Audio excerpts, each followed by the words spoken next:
You mentioned something about how people have a lifetime accomplishment of running a half or even a marathon, and that's awesome.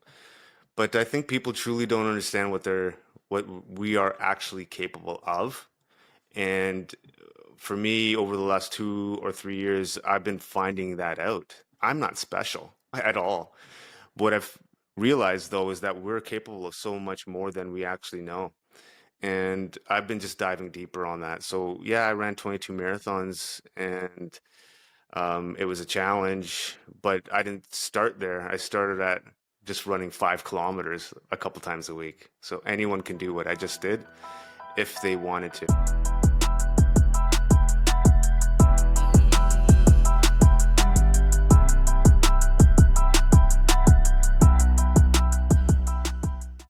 Welcome to Kula, the community for South Asian health. Kula is a Sanskrit word for community, which is what this podcast is all about, bringing together a community of the leading South Asian health experts to talk all things health, fitness, nutrition, and wellness. Poor dietary habits and lack of exercise are leading to obesity, diabetes, heart disease, and cancer in our community, a negative trend that needs radical change. I'm your host, Krish Nandkeshwar, a health and fitness enthusiast, competitor, and coach motivated to educate and inspire the South Asian community to live healthier and combat disease. My aim is for this podcast to bring on the top South Asian health experts, including athletes, fitness coaches, doctors, nutritionists, and anybody in between to share their expertise on how we can live healthier and combat disease that's unique to our South Asian identity. I appreciate you taking the time to join today. If you find this information valuable, please like, subscribe, share, and spread the word. For any information that you'd like to learn more about, or any guests that you'd recommend us having on, please send us a note. Thanks for tuning in. I hope you enjoy today's episode. On this episode, I interview Sachin Latti, a bodybuilder turned ultrarunner in his 40s with the mission to spread awareness on mental health. We talk his mindset, his resilience, his journey to becoming an ultrarunner, running 22 marathons in 22 consecutive days, and his ambitious goal to be the first Punjabi to run across Canada. This episode is inspiring, motivating, and I'm so excited to share this story with you all. Let's dive in. All right, Sachin Latti, super excited to have you on, man. It's been a long time coming, but I'm glad that we're able to finally do this. Let's take a look at who you are, what's your background like. So give me the rundown, like real quick. We already know that you just recently did 22 marathons in 22 consecutive days, and you're trying to promote mental health awareness. So tell me a little bit about what you're doing, your mission, what your background's like, and what led you to where you are today. For sure, man. My name's Sachin. I'm law enforcement officer for the last 18 years. And 3 or 4 years ago, I was going through some of my own personal issues, which culminated with a major depressive episode and some mental health issues. And through that process, started trying to find ways to help myself. And in doing so, I ended up finding a way to do that by running and by service to others. So over the last 3 or 4 years, I've been running ultra marathons and ultra endurances to raise awareness for veterans and first responders with PTSD and occupational stress injuries. And yeah, that's me in a nutshell. That's awesome. And you're Punjabi, I'm guessing, right? Where's your family from? Yeah. Punjab. So my mom was born in Amritsar, and my dad was born a long time ago when before partition. So, but our family's from Pagoda side, and our Pind is just outside there. Oh, nice. Okay, cool. And you're now in Vancouver, I believe, right? Yeah, I'm in the Vancouver area, and just south of Vancouver, a place called White Rock, South Surrey area, right by the beach. So right next, kind of like you guys, but a little bit colder. Yeah. So I mean, I'm in California. I go back and forth between LA and San Francisco area. So we got cold Yeah, beach and then we got the warm beach. But yeah, it's Vancouver's a beautiful area. Now, before you got into this yeah. ultra running and this whole thing, I do know you had a little bit of a musical background. Tell me about that. Yeah, was in the Punjabi music scene for a little bit back in the day in my younger years. My brother was very prominent in the Punjabi music scene, DJ Sanj, and Okay. I went by the name of Lil Sach. And yeah, we had a bunch of songs. They did well, and my brother's kind of still in the game a little bit here and there, but behind the scenes. And I'm absolutely out of it. I remember Lil Satch. I used to buy the CDs and like DJ Sanj, Lil Satch, Bully Banya. I believe there's like Rishi Rich Yeah. on some of those. Yeah, yeah, that's what I grew up listening to. The first Bangla music, Punjabi music I was listening to. So it's kind of crazy that we're connecting Y- years later in a whole different field. Yeah, man. Well, the Uh, thing when we were doing the music, it was it was just we didn't care about anywhere else other than North American audience because I was living in Dallas at the time, and my brother, yeah, he was there too. But yeah, we were kind of doing different stuff than the UK scene was at the time. And it's funny to see now because the music now that's coming out is kind of like what we were doing back then, more hip hop, more yeah, Western style beats with the Punjabi songs. So, yeah. I know a lot of people in the music industry, and it's definitely cool. It's definitely cool to see where it's going. But let's bring it back hmm to where we're going now. And so your mission really focusing on that mental health, like you're talking about, in law enforcement as well, but just the overall community. And the way you're doing this is by taking on some ultra runs. And you recently did 22 marathons in 22 days consecutively. Now, a lot of people will train for a half marathon or a full marathon as a lifetime accomplishment. You just did 22 in 22 hmm days. Tell me all about that, the reason why 22, what did that take? And yeah, just elaborate on that one. Sure, man. Yeah. So the 22 and 22 was really a culmination of about 2.5 years of me going through a process of going from not being a runner at all, like starting from ground zero. Like I didn't run ever. I was a Mhm. bodybuilder, man. So I don't want to lose them gains. Yeah, And exactly. so I'm 45. I'm 45 now, and I started running when I was 42. And so, you mentioned something about how people have a lifetime accomplishment of running a half or even a marathon, and that's awesome. But I think people truly don't understand what we are actually capable of. And for me, over the last 2 or 3 years, I've been finding that out. I'm not special at all. What I've realized though is that we're capable of so much more than we actually know. And I've been just diving deeper on that. So yeah, I ran 22 marathons and it was a challenge, but I didn't start there. I started at just running 5 kilometers a couple times a Mhm. week. So anyone can do what I just did if they wanted to. I love that.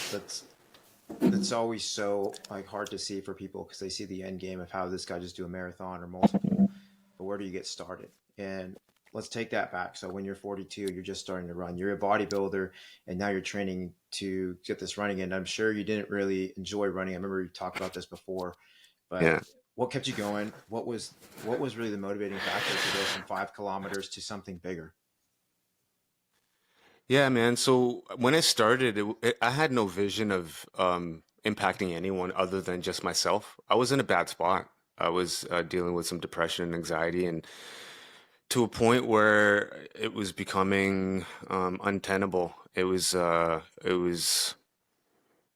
hard going, man. I couldn't, some days I couldn't get out of the house and get out of bed. And Mhm. part of the reason was I just didn't have depression just kind of, for no reason. I created a life that I wasn't proud of over a period of time. Was going through a divorce, then started hitting some financial issues, and then work. Everything kind of culminated to a certain point, and then the pandemic was just the tipping point for me. And I kind of fell apart to a certain degree. And for me, I was trying to find ways to keep it together and not fall off. Like, and when I say fall off, I'm not meaning like fall off from the gym, but like actually end my life or Mhm. and I wasn't suicidal, so I don't want to go that far, but I was definitely on a road of destruction, if that makes Mhm. sense. So I I had to find something. So I wasn't a huge reader then, and so I started reading. And I wasn't really listening to podcasts much back then, so I started listening to podcasts, but to help myself to learn things. And I came across two books. And I came across Jocko Willink's Extreme Ownership, and I Yep. came across David Goggins' Can't Hurt Me. It was two books. Yep.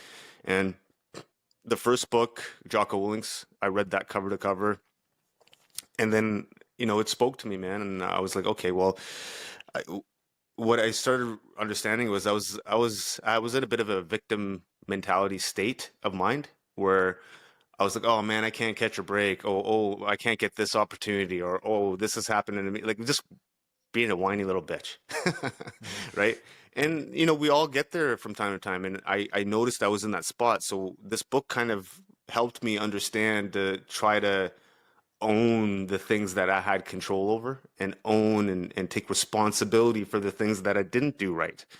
So as soon as I was able to start a little bit of that, it gave me some breathing room to move forward. And then I started reading Can't Hurt Me. And full disclosure, when I first got that book, I didn't read it all. I read the first two chapters and then I stopped. I only I only finished it about a month and a half ago because I got to work.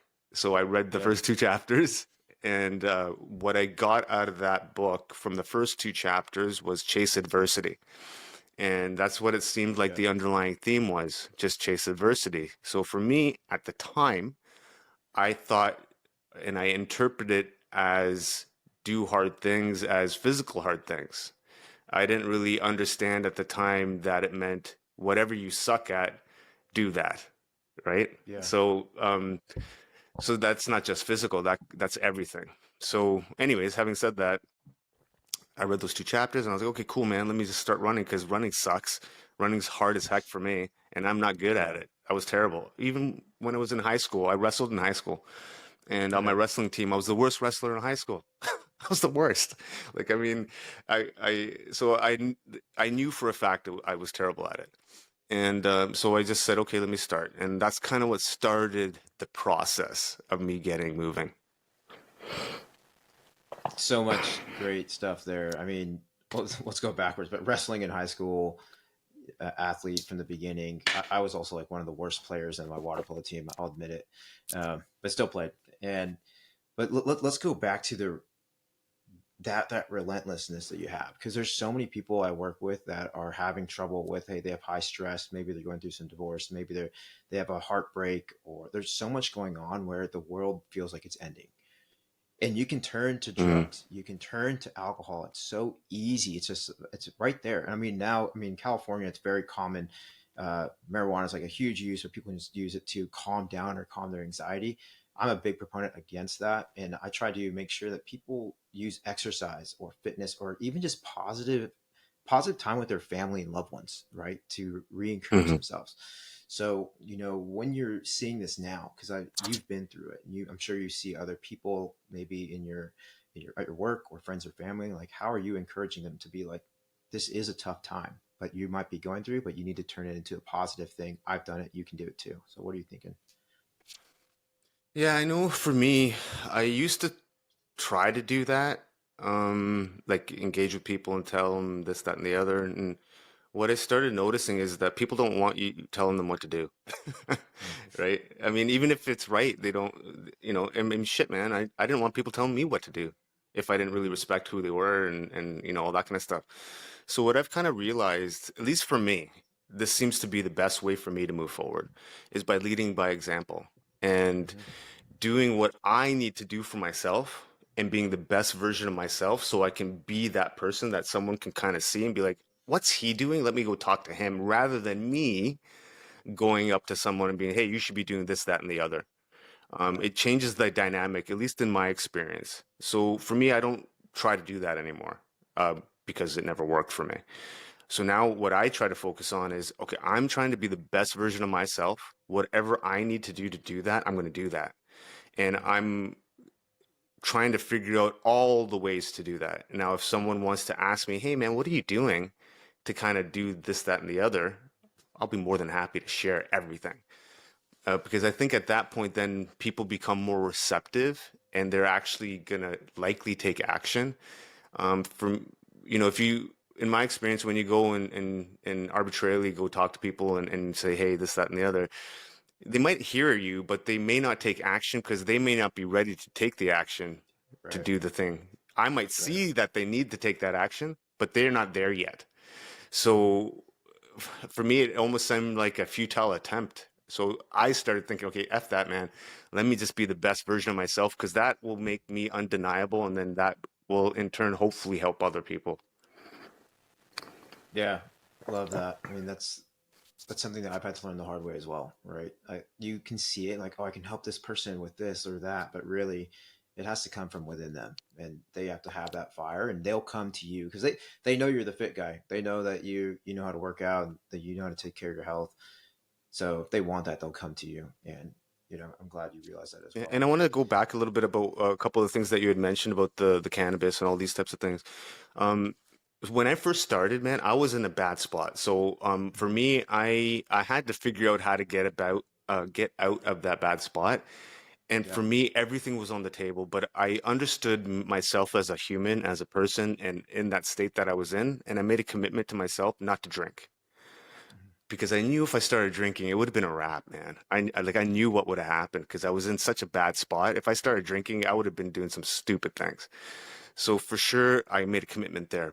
But having said that, I did lean on cannabis for a while Mhm. because I didn't have very many coping mechanisms at the time, and alcohol and working out were the real two kind of coping mechanisms I had, and I hadn't created enough tools in my life to manage my own mental health. So, and I hear you, man, like fitness is a major component, but if you don't have any other tools, what are you doing to help yourself? So for me, I had to Yeah. figure out how to cultivate more tools. I wasn't really hanging out with family. I'm a kind of a loner, right? Like I don't really hang out with a ton of people, and especially during the pandemic, and especially going through what I'm going through in terms of like what I'm trying to do now. I'm finding it harder to relate to people now, so it becomes a little bit more isolating to a certain degree. So what's super important is connecting to people, which counteracts depression, right? If you're connecting Mhm. in real time with people, like-minded individuals, that does help with your depression. Depression really kicks, well, at least for me, kicks me in the ass when I feel like I'm misunderstood, when I feel like I can't relate to anyone, when I feel like I'm alone.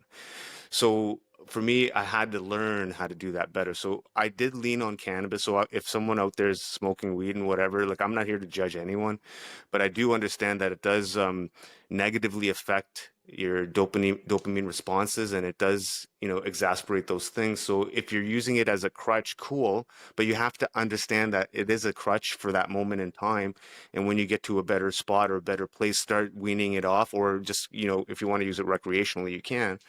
But so I just wanted to highlight that little piece too, because I do find value in it at certain times and certain moments. Because for me, I felt like, man, when I first started running, you won't believe this, man. I had so much anxiety and so many voices in my head.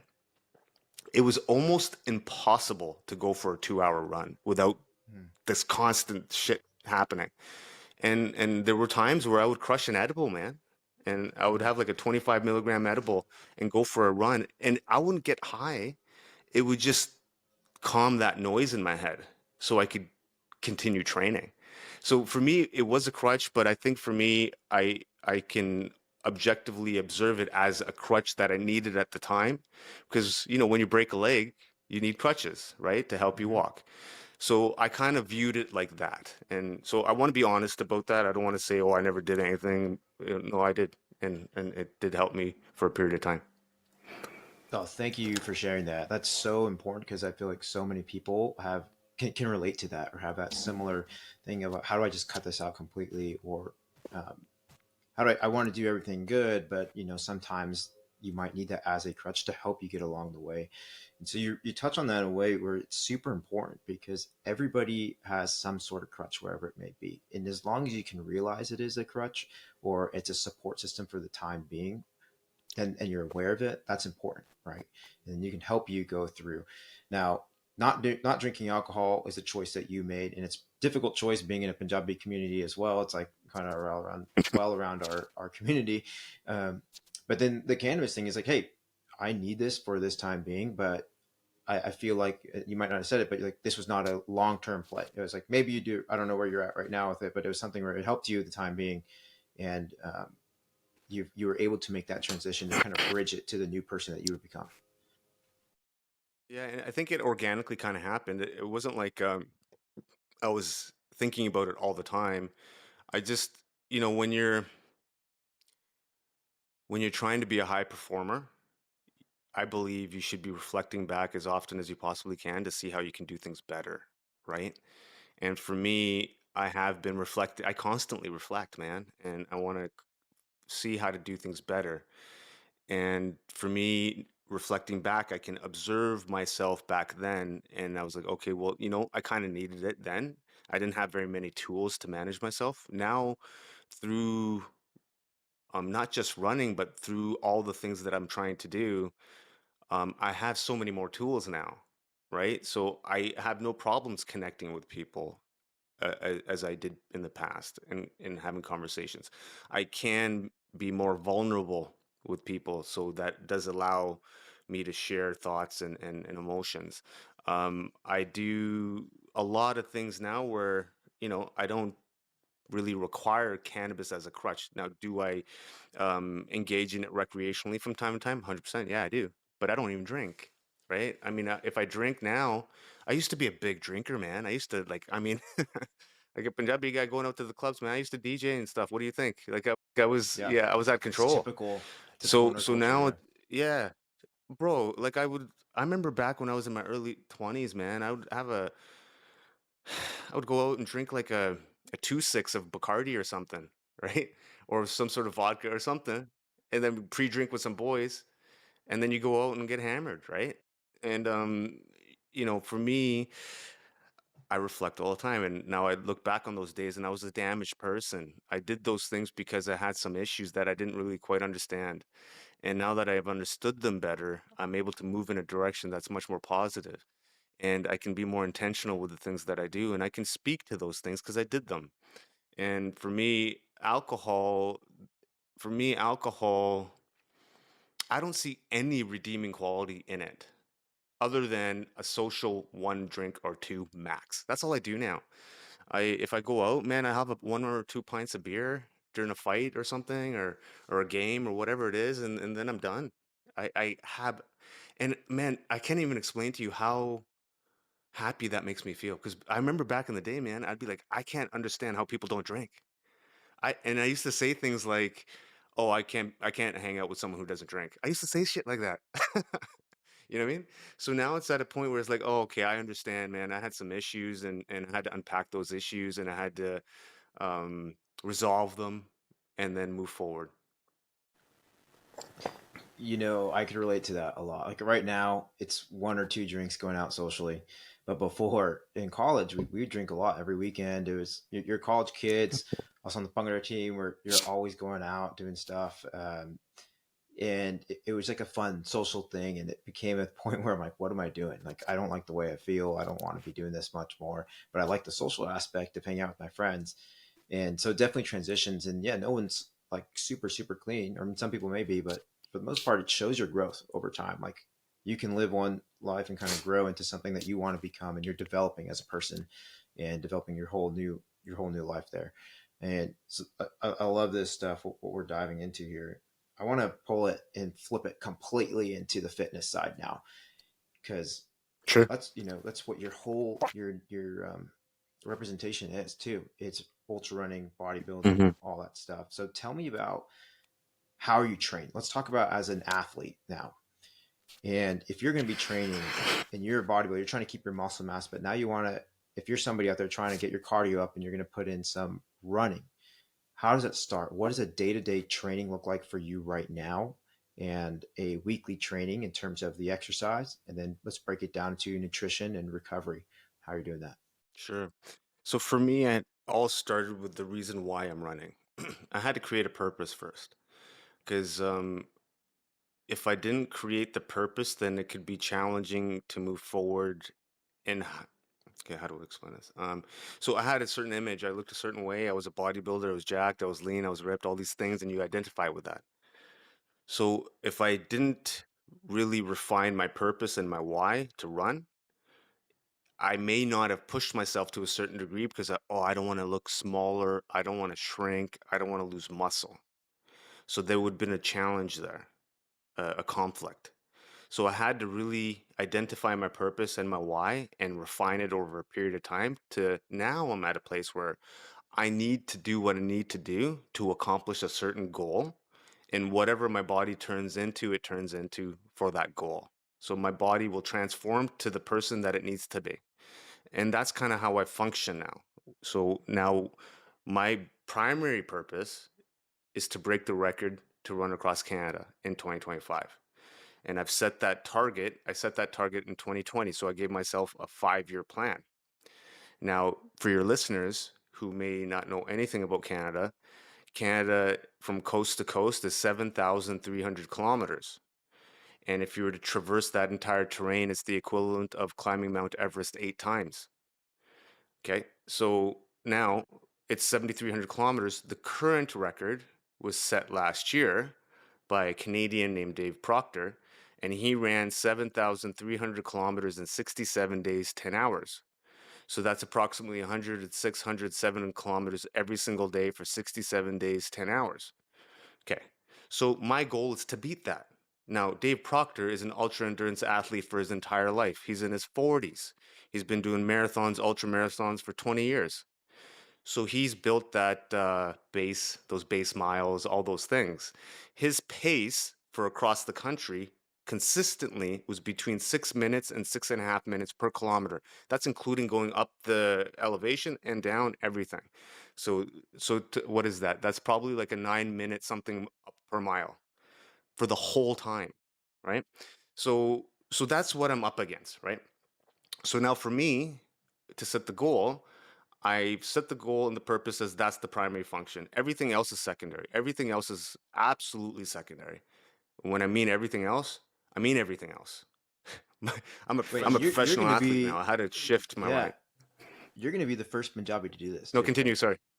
You're going to be the first I'll Punjabi be to the do first this, right? Punjabi to ever run across Canada. Forget about a record. I'll be the first Punjabi to run across Canada, number one. That I is think I'll be awesome. the first color. I think I'll be the first person of color to run across Canada. Forget about a record. Because most people. So, okay, let me give a bit more background just to kind of illustrate a bit more. Running across Canada is a thing. So, culturally in Canada, it's a thing that people have done for the last 40 some odd years to raise awareness and funds or even challenge themselves for whatever the purpose. So, the first time, at least as I understand it, was done by a man named Terry Fox. Now, Terry Fox was a young man in the early 80s. He was about 21, 22, 23, in and around there. And he had cancer. And through that cancer, he had one of his legs amputated. So he had one leg, and he was a young man, and he was going through treatment, and he saw some of the kids that were suffering, and he was like, man, this is pretty crappy. I want to be able to do something. So he created something called the Marathon of Hope. So he set off on April 12th, early 80s, I can't remember, 82 or something, April 12th from St. John's, Newfoundland, to run across Canada. And his goal was to run a marathon every single day. His goal was, it was called a Marathon of Hope. And he wanted to raise $1 million for every, or sorry, $1 for every Canadian at the time. So he was hoping to raise like $20 million or something, right? 25, whatever it was. And he started running, and he ran a marathon every single day on one leg with a shitty ass prosthetic that was causing damage to the other leg. So I know what that would feel like, man. Or no, I can relate and understand the difficulty of that task because I have two legs and I understand how hard it is to run, right? He had one on a prosthetic that was primitive compared to what you have now. And he was probably running for 10 hours on that leg, right? Like probably every single day in a van with a buddy of his. Like they didn't have all the kit, they didn't have all the everything. And he made it halfway across the country. He made it to a town called Thunder Bay. And in Thunder Bay, his cancer came back, and he eventually passed away before he could make it all the way across Canada. But here's the amazing thing, and this is kind of what I'm trying to do, and I'm trying to walk in his footsteps, the massive footsteps that he's created. Since his passing, in his name, over $1 billion has been raised in cancer research because of one dude wanting to do one thing that was to just raise awareness. So for me, I look at mental health issues as our modern day cancer. So if I can do my part, even if I do 1% of what he did, man, it's a freaking win. So that's kind of why I picked running across Canada, because it's a thing here. And I feel with the right amount of connection with people, a right amount of exposure, we can galvanize an entire country around this. And that's my goal. My goal isn't just to run across Canada. My goal isn't to just make, break a record. I mean, whatever, man. Who cares about a record? The point is to raise millions and millions of dollars. And the point is to raise as much awareness. And the point is to impact the entire country. That's what I'm trying to do. So I hope I illustrated the purpose part. So now for me, whatever I need to do to achieve that is on the table. So if that means I'm not hanging out with anyone, that means I'm just doing what I need to do. That means I'm not really partying. That means all the things. I can't sacrifice my purpose, which is to raise tons of money for the greater good of the entire country, for my own personal satisfaction and gratification. So now when the purpose is above me, it's not about me, it's about everyone else. And if I can service myself and be the best version of myself by focusing on myself, and through that process, other people are being helped. I think that for me is the best way to do it. So, okay. So now when it comes to running, my running looks like it's it's very systematic. So right now I'm working on strictly improving my speed because before I went on the 22 marathons, I was building up base miles, right? So I can go for long periods of time. So pretty much from December of last year till end of June this year was training for the 22 marathons. So that started with, okay, my running mechanics have to change. I spent 6 weeks changing my running mechanics, where I would be not a heel striker, but a mid to front striker. So that took 6 weeks. Okay, cool, that done. Now we're building base miles, man. Like, so I was building, like, there was a 6 week training block 3 weeks before I kicked off for the 22 marathons, where I ran 950 kilometers. So my training block was ridiculous. Right before I was running, I was building each week from, I was going from like 80 to 100 to 120 to 150 to 160 kilometers every week. And then I stayed at 100, so about 100 miles a week, right? Stuck there. And then through that process, I was learning on how to fuel my body for that and how to properly fuel and figure out my nutrition, my electrolytes, my sweat rate, all those things associated to in a long endurance event. That's what that 6 week block was also for, to figure out how to properly fuel my body for that thing. So really that last 6 weeks was really refining it. So I figured out what kind of fuel source I wanted for my run. It was all liquid nutrition. I wasn't eating.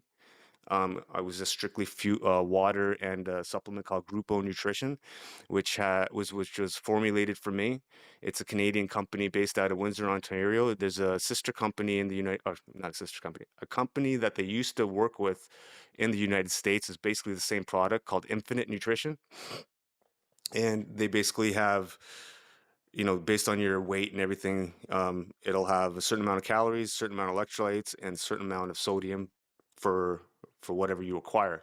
So I broke that down to each hour, how many calories I needed, how much water I needed, and how many electrolytes and sodium I needed. So I figured out roughly each hour what that would be. But now that changes based on the temperature and the heat and the environment that I'm in. So I had to, in real time, adjust accordingly because the temperatures were very different when it came to the actual event. So now for training for that run, I built up to about 100, 110 miles a week. And then after that big training block of 6 weeks, there was a 3 week taper where I just kind of tapered my volume down, got some more recovery so that I can heal up, and then kick off for the 22 and 22, which started August 5th. There, There was a lot there. that's incredible. There's a lot there, and that's awesome stuff. I mean, we're going to dive into a bunch of this right now because I want to talk a lot about that training. But let's go back into the purpose of everything that's going on. The Terry Fox, that stuff is so important. The mission that you're trying to solve and really trying to promote it does carry forward. Because I mean, in Santa Monica, I've done a Terry Fox run, so I'm very familiar with Awesome. what he's doing and all that stuff, and I can see the impact it has had. And it resonated with me because I'm like, hey, I have cancer in my family. This is something where if this guy's going through it, he can run. Like we can run too. And you gather people, you make it a community thing, and you go have a nice run. You really think deeply on like what you're doing this one for, and I'm sure people are going to resonate with what you're doing. Going across Canada is absolutely insane. That's something. I mean, there's a Ross Edgerly who's done the swim around Great Britain, Hmm. which is another Hmm. crazy thing to do. And I'm super stoked for you when you start doing that. 2025, I believe. You're gonna have to let us know. We're gonna pitch stop and put like Oh, the 100%, world. man. You're not gonna be able to get rid of me. I'm gonna be everywhere. At Yeah, least that's what I'm and then trying you'll have to to do. come. You'll have to run down to California as well. Come, just make that whole run. Go to Hey, you know what, man? Canada, That's Mexico. on actually. I'll be honest, man. That's on the agenda. I've actually thought about that because we have, right from the I-5, which goes straight like from my place, the Highway 99. I got the Highway 99 is right next to my house, and the Highway 99 turns into I-5, so I can run straight. I live 5 minutes from the U.S. border, so I can. I've been thinking about in the next few years after I'm done running across Canada, maybe I run down from Washington State, from Bellingham all the way to Santa Monica, right? Which is straight down the I-5, and see if we can make something like that happen. Yeah, you could do that. You could also take the one and just get a nice scenic view too. But anyways, Hmm. that's gonna be. I'll bookmark that on my I'll hit you up calendar. for that one. I'll hit you up for that Yeah, one. for sure. Maybe I'll run a little bit too. I should start training.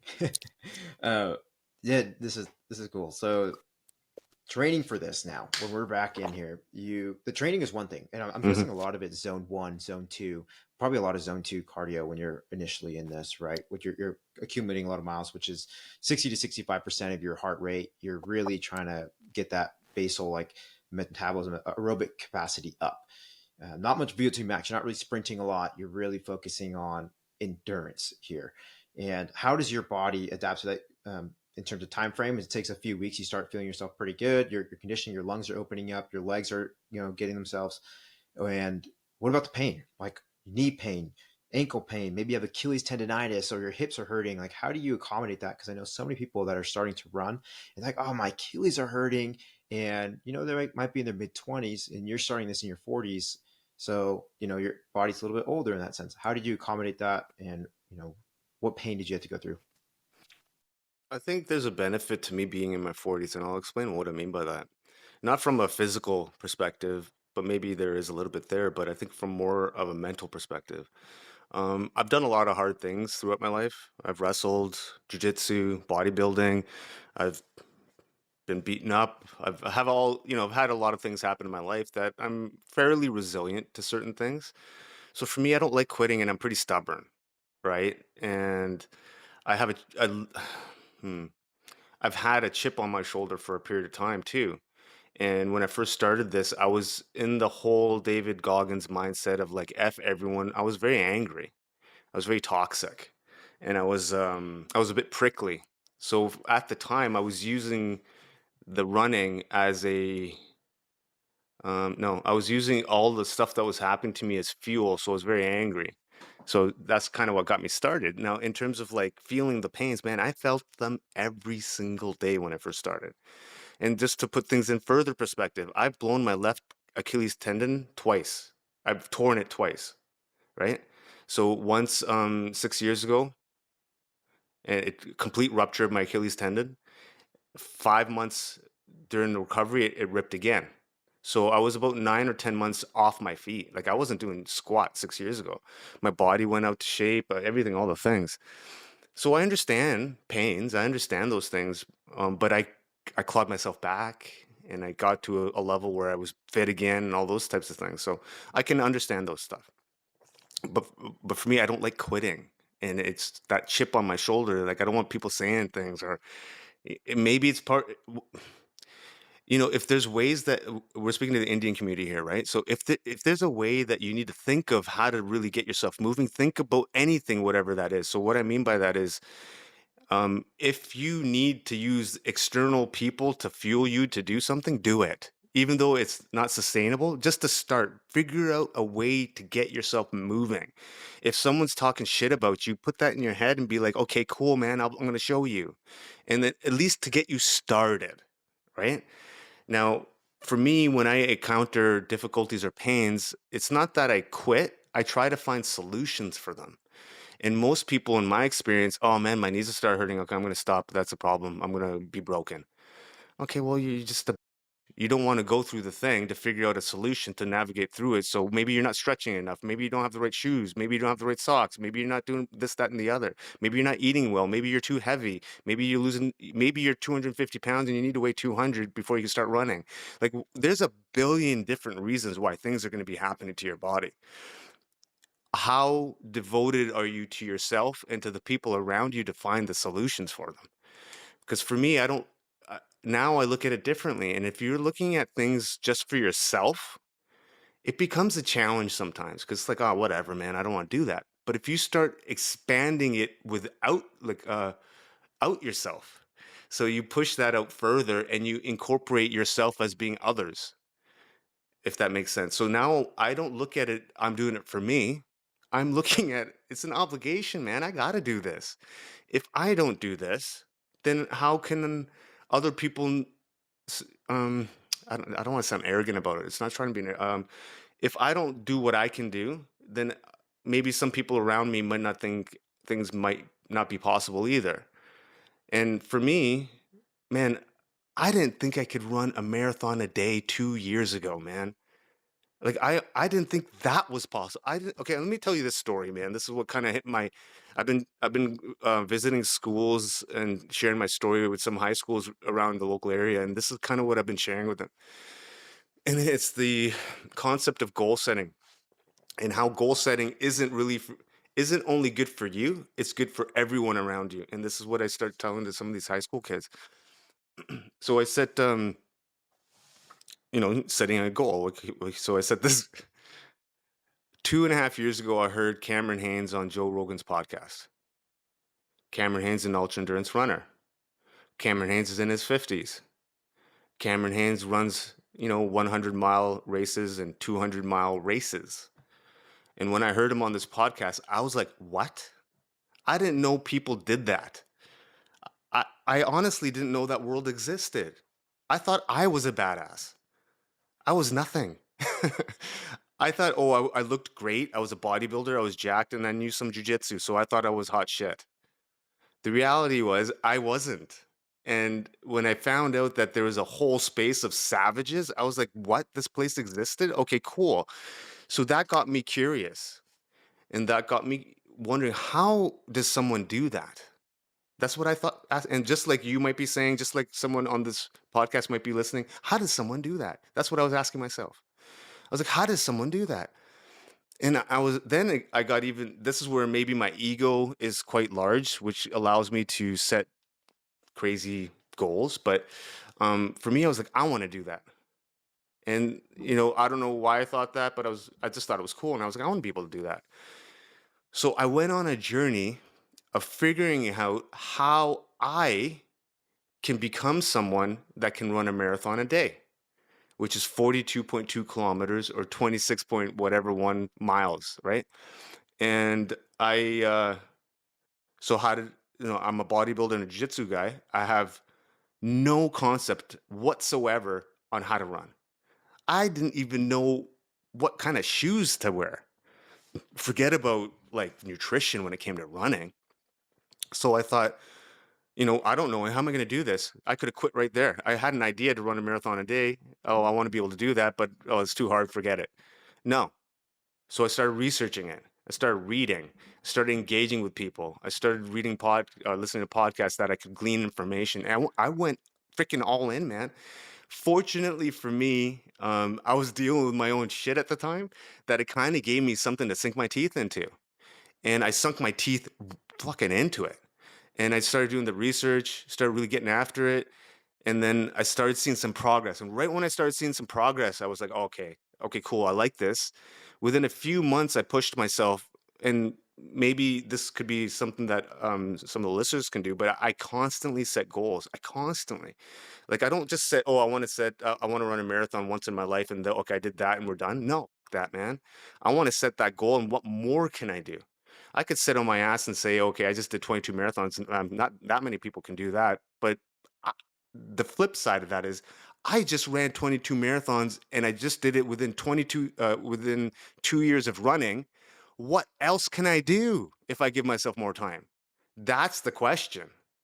So for me, it's like, okay, so I went all in. I started training. I started raising money. I started doing this, that, the other. Through setting a goal for myself to run a marathon a day, I've raised over $50,000 that supports veterans and first responders. I've engaged with thousands of people across the continent, really, through what I've been doing. There's been so many other benefits and ripple effects just because I was trying to set a goal and do something for myself. And then in 2 years, which ain't shit, within 2 years, I was able to accomplish running a marathon every single day. So now I'm a human that's able to get up right now and run a marathon right now, just from 2 years of effort. So that to me is, I didn't think I could do that. So, and I really mean that, man. I am not different than anyone else. I just stuck to the plan for 2 years through the difficulty, through the challenges. And don't get me wrong, it's been hard as fuck, man. Like I'm transitioning out of my job. I'm a law enforcement officer for 18 years, getting paid pretty good money and pension, all that. I'm saying, screw that. I'm gonna quit and do this. I don't know where I'm gonna get paid. I don't know where I'm gonna get money. But for me now, I'm at a place now for me where I'm I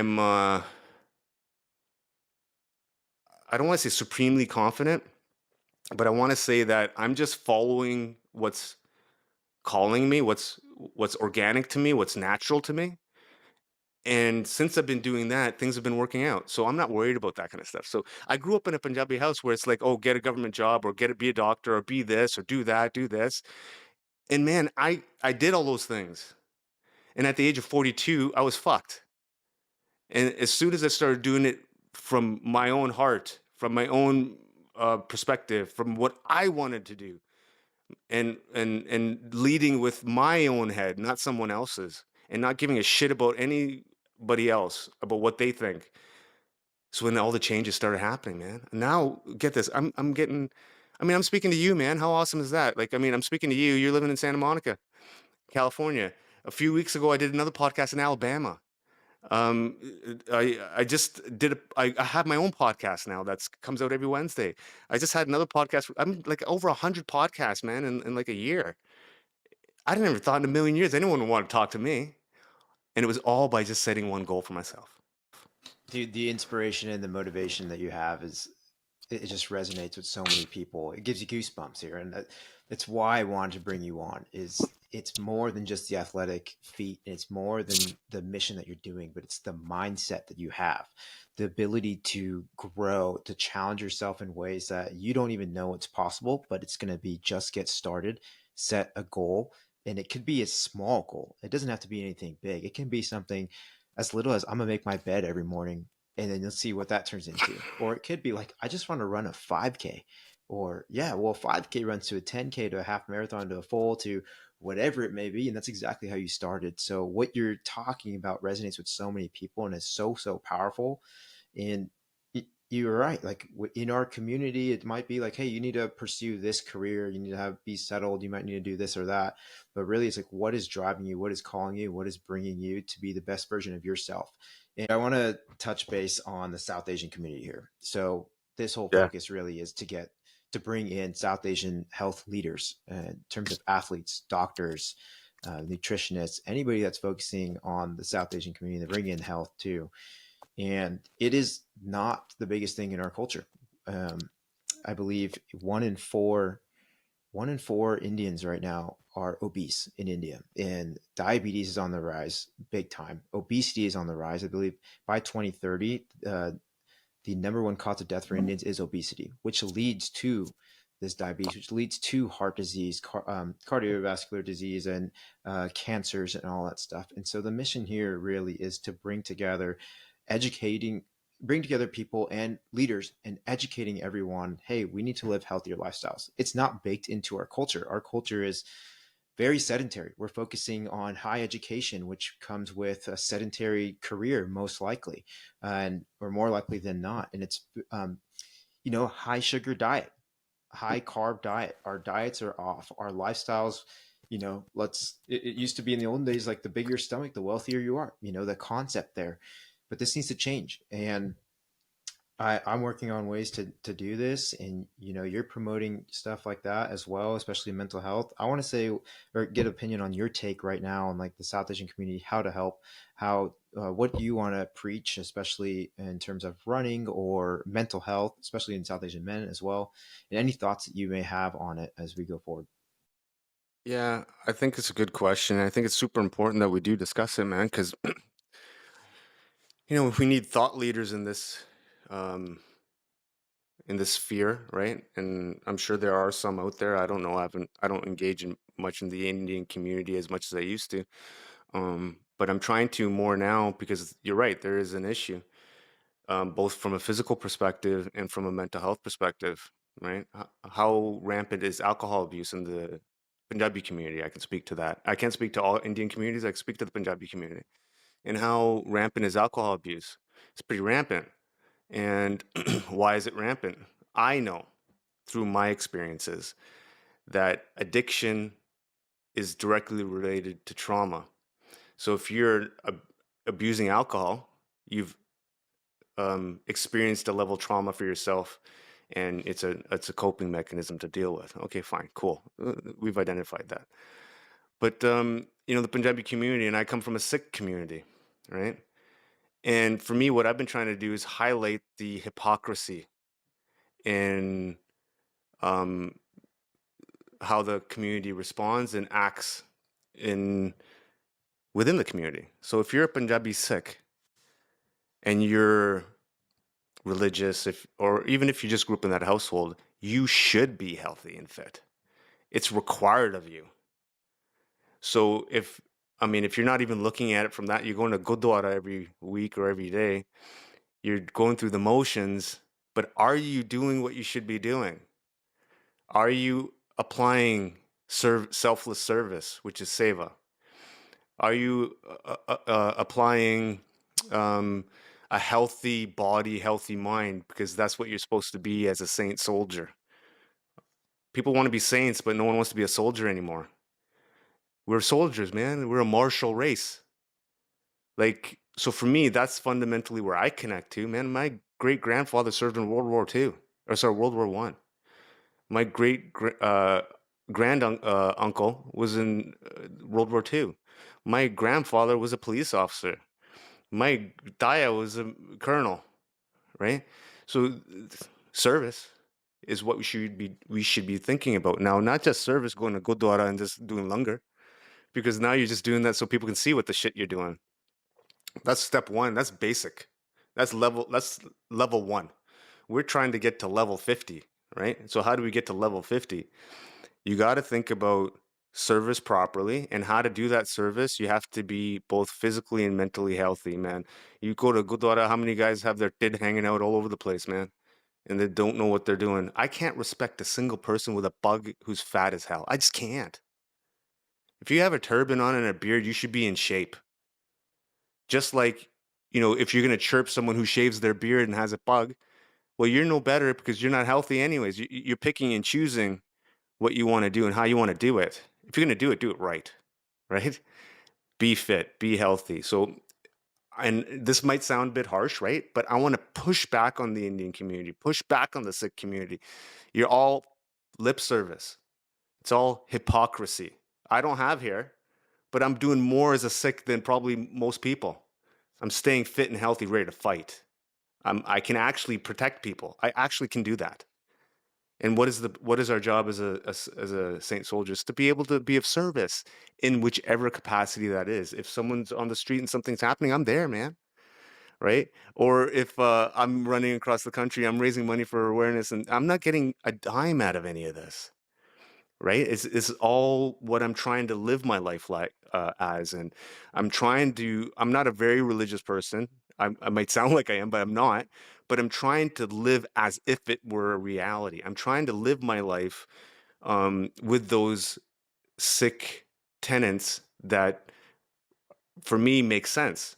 Compassion, selfless service, saint soldier, like all these different things. If you apply them the right way, man, I think the outcome will be naturally a fit, healthy individual. So for me, that's kind of what I want to. It's one thing we can say, oh, we should eat healthier. I mean, man, because aren't listening. So if you want to be a proper sick, do it right. Otherwise, you're just full of smoke, in my opinion.